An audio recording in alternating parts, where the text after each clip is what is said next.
খানা আমি আল্লাহ জাহান্নামের উপরে বানাইছি। আমার নবী কান্দে, চোখের পানি ছেড়ে ছেড়ে নবী বলে, আল্লাহ গো,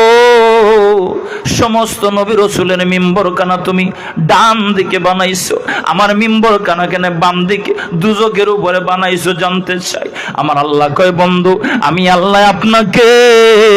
শাফিউল মুজনবিন বানাইছি। কিয়ামতের কঠিন ময়দানে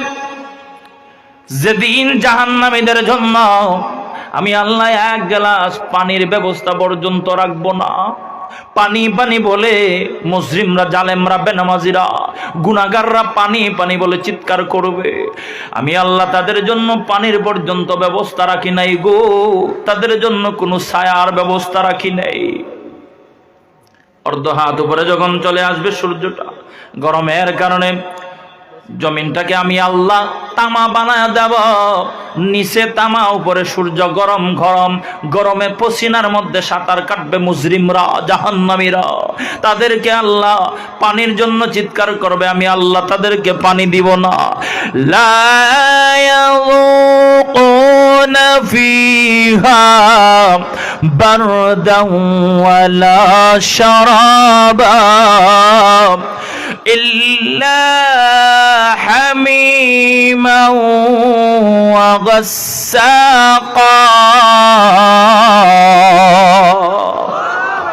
তাদের জন্য লা ইয়াযুকুনা ফিহা বারদান ওয়ালা শারাবা, কোনো শরাব পাবে না, পানিও পাবে না,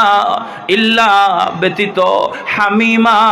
হামিমা শব্দের অর্থ হলো উত্তপ্ত গরম পানি, গরম পানি ছাড়া ঠান্ডা পানি পাবে না। ওই কঠিন ময়দানে আদম সফিউল্লাহ থেকে শুরু করে ঈসা রূহুল্লাহ পর্যন্ত সমস্ত নবীরা ইয়া নাফসি ইয়া নাফসি ইয়া নাফসি বলবে। ওই কঠিন মুহূর্তে তুমি রহমতুল লিল আলামিনকে আমি আল্লাহ এমন দেওয়া দেব গো, ওয়ালা সাওফা ইউতিকা রাব্বুকা ফাতারদা, আমি আল্লাহ আপনাকে এমন দিতে থাকবো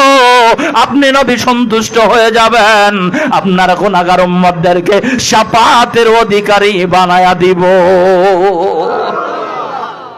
ওই কঠিন ময়দানে মাহশরে যখন আপনার গুনাহগার উম্মতগুলিকে জাহান্নামের দিকে হাঁকাইয়া হাঁকাইয়া নেওয়া হবে, ইয়া রাসূলুল্লাহ ইয়া হাবিবাল্লাহ নবী গো, ওই কঠিন ময়দানে মাশরে আপনি এই মাকামে মাহমুদে নূরের কুরসিতে বসিয়া আপনি যখন আপনার উম্মতগুলির দিকে তাকাবেন, জাহান্নামের দিকে আপনার উম্মতগুলির নেওয়া হবে হাঁকাইয়া হাঁকাইয়া, আপনি দেখবেন গো, আপনি যদি তাদেরকে তখন ফিরাইতে চান, ফিরাই